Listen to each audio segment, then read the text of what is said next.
Qui sont ces hommes? Ils portent le béret rouge et la tenue couleur de jungle. Souple, silencieux, fort, le regard fier. Dur au combat. Aimant la gloire. Sur leurs bras, l'encre d'or des troupes d'outre-mer. Guerriers bondissant du ciel. Leurs chefs ont des noms connus. Gilles. Massu. Conan. Bijard. Fourcade. Leur entraînement est celui des combattants d'élite. Ce sont des techniciens de la bagarre. Capables de supporter les fatigues et les souffrances. Ils ont les réflexes rapides, un courage sans faille, le goût de l'effort et l'esprit d'équipe.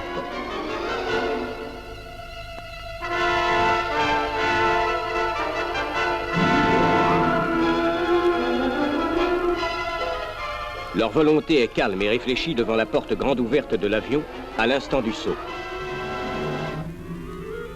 Qui sont ces hommes? Ce sont les hommes du bataillon du ciel formé en Angleterre dans les forces françaises libres, à l'appel du général de Gaulle.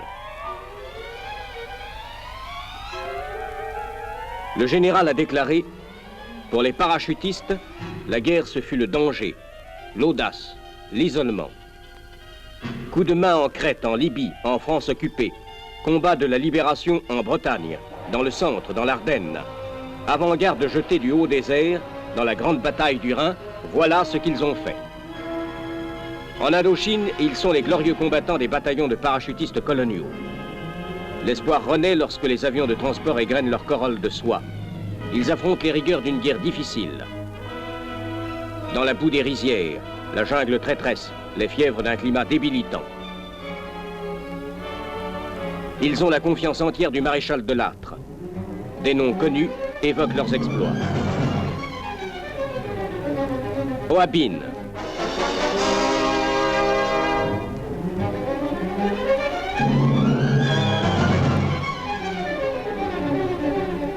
Nassan.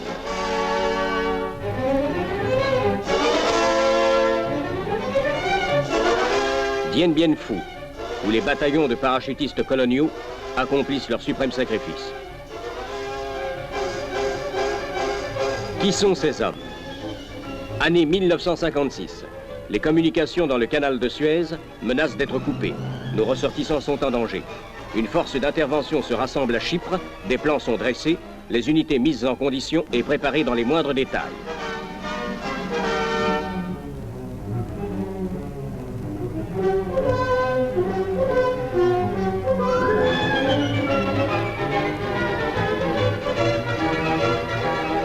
À l'aube du 5 novembre, les avions de transport volent vers les côtes d'Égypte. Le moral est au plus haut.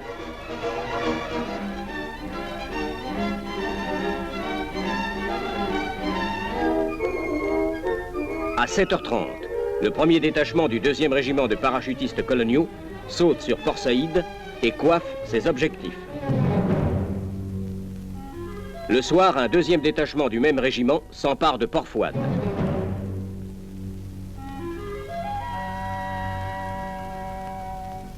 Opération remarquablement exécutée. Le succès est indiscutable.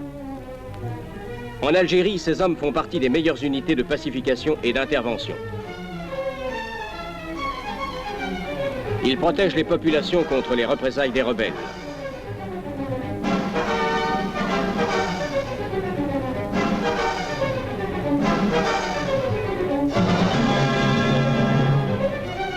Ils sont toujours aux endroits les plus menacés.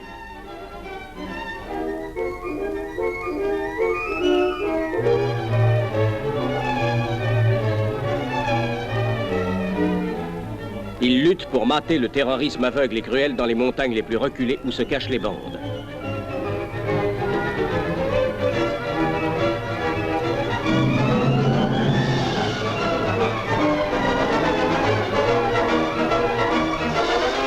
Partout, ils ramènent la sécurité et l'espoir. D'où viennent ces hommes? Leur maison mère est la brigade de parachutistes d'outre-mer à Bayonne, où ils reçoivent leur instruction. De là, ils rejoignent les régiments de parachutistes d'infanterie de marine d'abord en Algérie. Puis à Dakar, à Brazzaville, à Tananarive,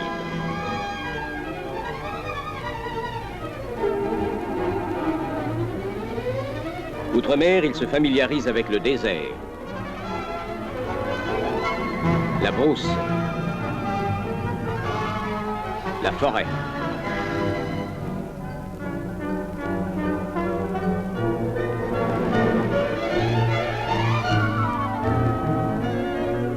Et les populations si attachantes de ces pays, au coude à coude avec leurs camarades parachutistes africains.